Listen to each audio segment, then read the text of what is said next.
অভিমান করে বসে থাকবেন না। প্রকাশ্য সভায় দলীয় নেতাদের বার্তা জেলা তৃণমূল সভাপতির। কাটমানি না পাওয়ার জন্য অভিমান, কটাক্ষ বিজেপির। দলের কিছু নেতা অভিমান করে বসে আছে, পদ না পেলে বা পদ থেকে সরিয়ে দেওয়া হলেই তারা গুম হয়ে বসে যাচ্ছে। এইভাবেই তো আমরা পিছিয়ে যাচ্ছি। প্রকাশ্যে সভায় দলের অভ্যন্তরীণ সমস্যার কথা সামনে আনলেন বাঁকুড়া সাংগঠনিক জেলা তৃণমূল সভাপতি অরূপ চক্রবর্তী। বুধবার সন্ধ্যাবেলায় বাঁকুড়ার কতুলপুরে তৃণমূলের সভায় এমন কথাই বলেন তিনি। বিজেপির কটাক্ষ তৃণমূলের পদ শুধু কাটমানির জন্য, আর তা নিয়ে এদের গোষ্ঠীদ্বন্দ্ব তা এদের কথাতেই পরিষ্কার। কেন্দ্রের বিরুদ্ধে বিভিন্ন ইস্যুকে সামনে রেখেই বুধবার সন্ধ্যাবেলায় কতুলপুর নেতাজি মোড়ে সভা করে বিষ্ণুপুর সাংগঠনিক জেলা তৃণমূল। সেই সভায় হাজির ছিলেন রাজ্য তৃণমূল নেতা জয়প্রকাশ মজুমদার, সমীর চক্রবর্তী, সায়ন্তিকা বন্দ্যোপাধ্যায় সহ বাঁকুড়া ও বিষ্ণুপুর সাংগঠনিক জেলা নেতৃত্ব। এদিনের সভায় বাঁকুড়া সাংগঠনিক জেলা তৃণমূল সভাপতি তথা তালডাংরা বিধায়ক অরূপ চক্রবর্তী দলের অভ্যন্তরীণ সমস্যার কথা সামনে আনেন। এদিন তিনি বলেন, যারা দুর্দিনে মমতা বন্দ্যোপাধ্যায়কে মুখ্যমন্ত্রী করলেন, আজ তাদের মনে এত অভিমান কেন?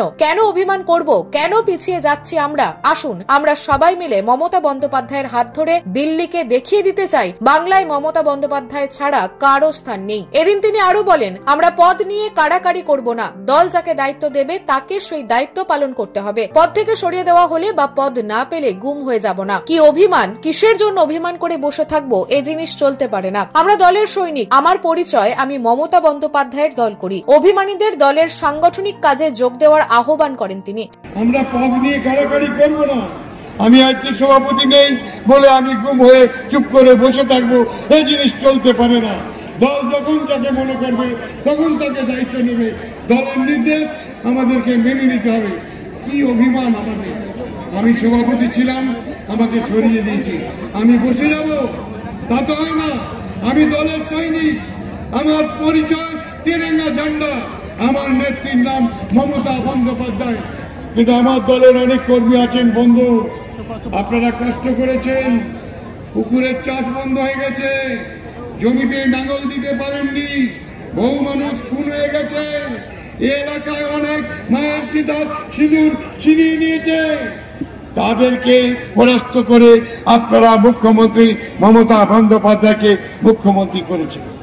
কিন্তু এখন সেই যারা দুর্দিনে আমাদের সঙ্গে কাজ করে মমতা বন্দ্যোপাধ্যায়কে মুখ্যমন্ত্রী করলেন, আজকে তাদের মনে এত অভিমান কেন?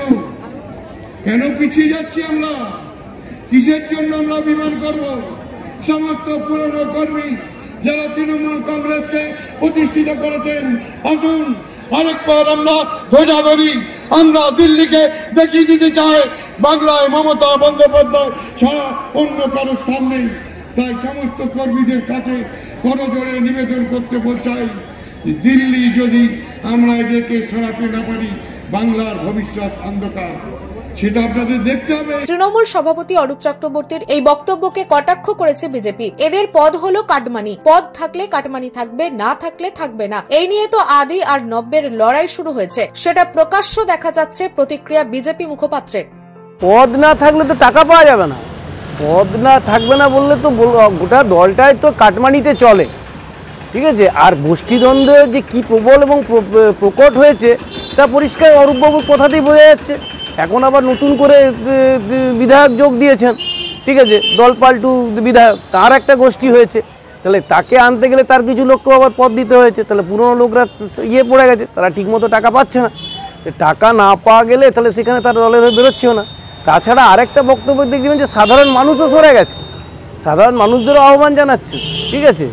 আর তার সাথে আরেকটাতে দিদি যে বাংলাতেই থাকবেন এবং ভারতের প্রধানমন্ত্রী হওয়ার কোনো চান্সটা নেই, সেটা সবগুলোই অরূপবাবু বলে দিয়েছেন মোটামুটি, ঠিক আছে। অরূপবাবুর বক্তব্য খুব পরিষ্কার যে তৃণমূলের পাশ থেকে মানুষ সরে গেছে, বা দলের যারা কাটমানি খেতে হলে পদ না থাকলে মানুষ দল করবে না, কারণ কাটমানির টাকা তাদের পকেটে ঢুকবে না, এই কথা একদম স্পষ্টভাবে উল্লেখ করে দিয়েছেন।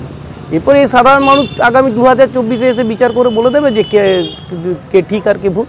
প্রকট বস্তিদ্বন্দ্ব, প্রকট, এত প্রকট বলেই তো তাকে আজকে এই কথা বলতে বাধ্য হয়েছেন তিনি।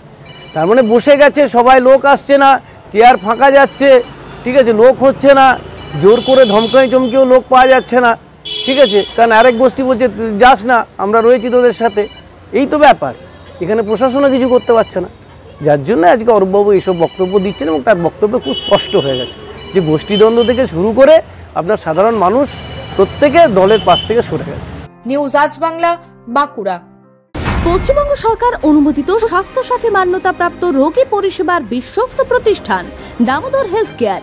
এখানে রয়েছে 24 ঘন্টা emergency service, doctor chamber, semi modular OT, orthopaedic surgery, প্রসূতি ও গাইনি বিভাগ, general surgery, ENT surgery, uro surgery, micro বা ল্যাপ্রোস্কোপিক সার্জারি, মেডিসিন বিভাগ, upcoming ICU, dialysis, advance physiotherapy, diagnostic centre, pharmacy, 24x7 lift ও অ্যাম্বুলেন্স পরিষেবা, medical insurance. আমাদের ঠিকানা মিল মোড়, কোতুলপুর, বাঁকুড়া। মোবাইল নাম্বার 9475240280 অথবা 9475240290 অথবা 9647180100।